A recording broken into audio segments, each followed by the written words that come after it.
कैसे हैं आप सब? उम्मीद करती हूँ आप लोग अच्छे होंगे। आज आपकी वर्कशीट नंबर 35 आई है। अच्छे से लेबल कीजिए, डेट डाल लीजिए, क्लास, सब्जेक्ट, अपना नाम, अपने टीचर का नाम लिख लीजिए। चैप्टर नंबर 9 हम लोग पढ़ने वाले हैं, the making of the nation movement, national movement 1870 से 1947 तक। तो आज जो हम लोग पढ़ेंगे नॉन कॉपरेशन मूवमेंट के बारे में पढ़ेंगे, असहयोग आंदोलन।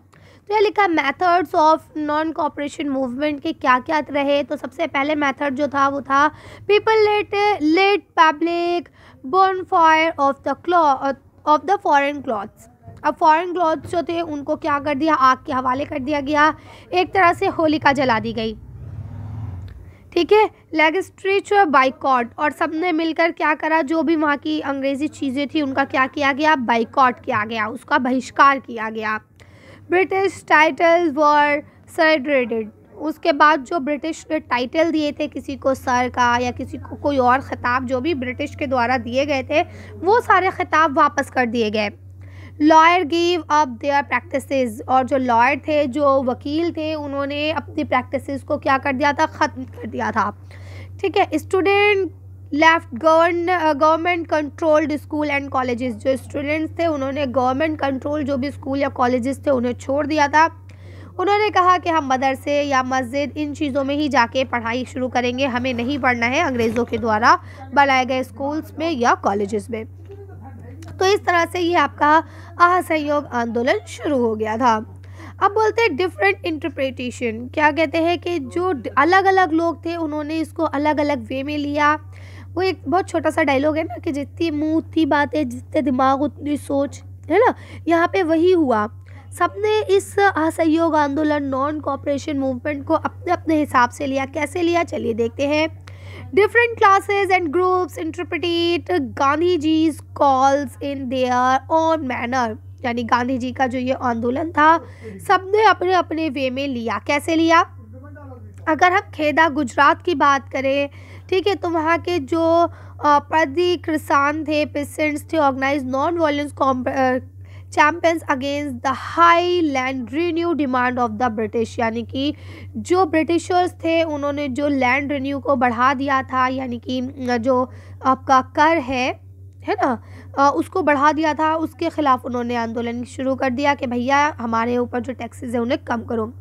अगर कोस्टल एरिया की बात करें आंध्रा की, और इंटरनल तमिलनाडु की बात करें, लिस्क्योर शॉप जो आपके वाइन वगैरह की शॉप वाले थे, और liquid shop were picked in the Gujarat districts of Andhra Pradesh. Trouble and poor peasant staged a number of forest सत्याग्रह। ठीक है, यानी उन लोग ने क्या करा, जो कोस्टल एरिया के लोग थे, जो किसान थे, वो लोग इस सत्याग्रह को समझने लगे कि ये जंगल का सत्याग्रह है, और ये जो है जो जंगलों पे लगने वाले इन्होंने प्रतिबंध लगा दिए थे, इन सब चीज़ों को कम करेंगे। दे बिलीव्ड, उनको यकीन था दैट गांधी जी जो हैं would get their taxes reduced and have the forest regulation abolished. बोलते हैं उनको ऐसा लगने लगा था कि गांधी जी जो है उनकी मदद करेंगे, और जो आपका जंगलों के ऊपर कानून बना दिया गया था उन सब चीज़ों को ख़त्म करेंगे। इन सिंध, अगर सिंध की बात करें जो इस वक्त पाकिस्तान में है, मुस्लिम ट्रेडर्स, जो मुस्लिम व्यापारी थे और किसान थे, were very exclusive about the खिलाफत कॉल्स। उन्हें खिलाफती आंदोलन जो शुरू हुआ था वो उसके लिए बहुत ज़्यादा खुश थे कि उनको समझने वाला, उनको देखने वाला भी कोई है। इन बंगाल टू, अगर हम बंगाल की बात करें तो बंगाल में भी खिलाफती आंदोलन जो है वो non cooperation movement alliance give enormous boost to communal unity. अच्छा, अब दोनों जो आपके खिलाफती आंदोलन और नॉन कॉपरेशन मूवमेंट था, इन दोनों ने मिलकर बहुत ज़्यादा एकता को दिखाया। हिंदू मुस्लिम सब एक साथ हो गए, बहुत बड़ा एक कहते हैं ना, एक बादल, एक तूफ़ान टाइप का उठा, क्योंकि उसमें हिंदू और मुसलमान सब एक हो चुके थे गांधी जी की वजह से। इन पंजाब, अगर पंजाब की बात करें, the alky allegation of Sikhs sought to the remove capture, जो आपके करप्ट मर्चेंट थे जो सपोर्ट कर रहे थे ब्रिटिश को, उनको वहाँ से हटाया जाए। कहाँ से, फ्रॉम देयर गुरुद्वाराज, उनके गुरुद्वारा से, क्योंकि जो सिख थे वो भी जलियांवाला बाग के कांड को लेकर बहुत ज़्यादा परेशान थे, वो भी बहुत गुस्से में थे, और उन्होंने भी गांधी जी का सपोर्ट करा और उसको अपने वे में देखा। इन असम, अगर असम की बात करें, टी गार्डनर लेबर, जो टी गार्डन लेबर थे, शाउटेड, उन्होंने क्या स्लोगन लिखाया, उन्होंने क्या बोला, गांधी महाराज की जय, है ना। उन्होंने ये नारा लगाया और डिमांड करी कि big increase in their wages, और जो उनकी सैलरी है उसको बढ़ाया जाए। ठीक है। अगर हम सिंपल किसान की बात करें, पीसेंट कुड इमेजिन, उन्हें ये यकीन होने लगा था, वो ये कल्पना करने लगे थे that he would help them in their fight against जिम्मेदार and agriculture labours, believed he would provide them land etcetera. उन्हें ऐसा लगने लगा था कि ये जिम्मेदार जो उनके ऊपर हुकूमत कर रहे हैं, ये उनसे इनको छुटवाएंगे, और जो ऐसे भूमिहीन किसान थे उनको ये लगने लगा था कि कहीं ना कहीं गांधी जी जो है उन्हें ज़मीन दिलवाने में मदद करेंगे।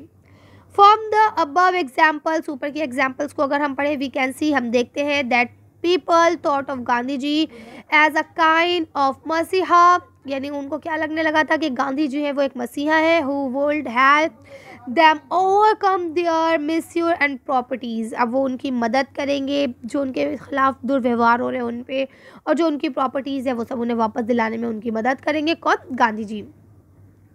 Gandhi ji was against violence movement. अब गांधी जी ने जो मूवमेंट चलाया वो वायलेंट के अगेंस्ट थे। उन्होंने ये नहीं कहा कि कभी भी आप लड़ाई दंगा करो, है ना। दैट्स वाई, इसी वजह से when a crowd set fire to a police station in Chaura Chauri इन उत्तर प्रदेश। उत्तर प्रदेश में चोरा चोरी ज़िले में जो एक पुलिस स्टेशन था, लोगों ने जब उसे जला दिया, जिसमें 22 पुलिस वाले जो है वो मर गए, इन विच 22 police man were killed. He after call off the non cooperation movement. उसी वक्त गांधी जी ने नॉन कॉपरेशन मूवमेंट को क्या करा? वापस ले लिया। ठीक है, चलिए उम्मीद करती हूँ तक वर्कशीट अच्छे से समझ में आ गई होगी। अब आपका पहला क्वेश्चन लिखा है, what do you understand by non cooperation movement. आप नॉन कॉपरेशन मूवमेंट से क्या समझते हैं? देखिए, आप लिखेंगे कि नॉन कॉपरेशन मूवमेंट जो था वो एक ऐसा मूवमेंट था जिसमें इन्होंने रिफ्यूज़ करा था ब्रिटिश गवर्नमेंट के जो रूल्स वगैरह चल रहे थे, उनका जो एडमिनिस्ट्रेशन था उस सबको मानने से इनकार कर दिया था। ठीक है, ये एक इस प्रकार का आंदोलन था, असहयोग आंदोलन। ठीक। सेकंड क्वेश्चन लिखा है, which method were used in non cooperation movement. Non cooperation movement में कौन कौन से मेथड्स को अपनाया गया? तो देखिए, आप लिखेंगे कि इसके जो अलग अलग मेथड्स थे वो यहाँ पे 4 मैंने भी आपको एक्सप्लेन कर दिए हैं। ये यही 4 मेथड थे। इसको आप पॉइंट वाइज या इस तरह से डायग्राम बनाकर भी लिख सकते हैं। थर्ड क्वेश्चन लिखा है, different cards and group interpret Gandhi's call in their own manner. यानी कि अलग अलग लोगों ने, अलग अलग समूहों ने गांधी जी के इस आंदोलन को अपने अपने तरीके से लिया। Justify the statement with example. इस स्टेटमेंट को जस्टिफाई कीजिए किसी एग्जाम्पल के साथ। देखिए, अब आप इसका आंसर लिख सकते हैं, क्योंकि देखिए इन्होंने पूछा अलग अलग, कि सबने अपने अलग अलग नज़रिए से देखा, तो मैंने यहाँ 3 नज़रिए आपको लिख दिए हैं। आप जो भी चाहे वो लिख सकते हैं। ऊपर सारे नज़रिए ही मेंशन थे, आप कोई भी 3 नज़रिए 2 नज़रिए लिख सकते हैं। जैसे असम के जो टी गार्डन के लेबर्स थे, उन्होंने क्या सोचा? उन्होंने सोचा कि भाई गांधी जी जो है हमारी वेजेस में इंक्रीज़ करेंगे, यानी सैलरी बढ़वाएंगे, है ना। सिंध के लोग जो थे, जो इस वक्त पाकिस्तान में है, वो क्या सोचते थे कि हमें जो खिलाफती आंदोलन है ये उसका सहारा बनेगा। और जो आपके किसान थे उनको ये लगता था कि जो उनके टैक्सेस हैं, एग्रीकल्चर टैक्सेस हैं, उन पे उनको कमी मिलेगी, है ना। तो ये सबके अपने अलग अलग नज़रिया थे उसको लेकर, तो आप इसे लिख सकते हैं। लास्ट क्वेश्चन लिखा है, why did Gandhi ji call off the non cooperation movement. यानी गांधी जी ने नॉन कॉपरेशन मूवमेंट को वापस क्यों ले लिया? वुड यू हैव एग्रीड, क्या आप इससे सहमत हैं? Support your answer with suitable argument. और फिर आप अपने आंसर को सपोर्ट कीजिए एक अच्छे से आर्गूमेंट के साथ, कि अगर गांधी जी ने ये किया तो सही किया तो क्यों किया, अगर गलत किया तो क्यों किया। चलिए, तो इसका आंसर देखिए, वीडियो फिनिश करते हैं। देखिए, आप इसका आंसर लिखेंगे कि गांधी जी ने जो किया वो ठीक किया। अगर गांधी जी ऐसा नहीं करते तो क्या होता? वायलेंस बढ़ता चला जाता, और वायलेंस बढ़ने से जान और माल का काफ़ी नुकसान होता। ठीक है, तो मैं इस चीज़ के पक्ष में हूँ। गांधी जी ने किया वो बिल्कुल ठीक किया। अब आप इसके पक्ष में हैं या विपक्ष, जो भी आपको लगता है आप उसको लिख सकते हैं। फिलहाल आज की वीडियो को हम यही खत्म करते हैं। अच्छी वर्कशीट में बस इतना ही। अगर आपको ये वीडियो पसंद आई हो तो प्लीज़ इसे लाइक और शेयर करें। अगर अभी तक आपने मेरे चैनल को सब्सक्राइब नहीं किया तो प्लीज़ मेरे चैनल को सब्सक्राइब करें। Thank you for watching.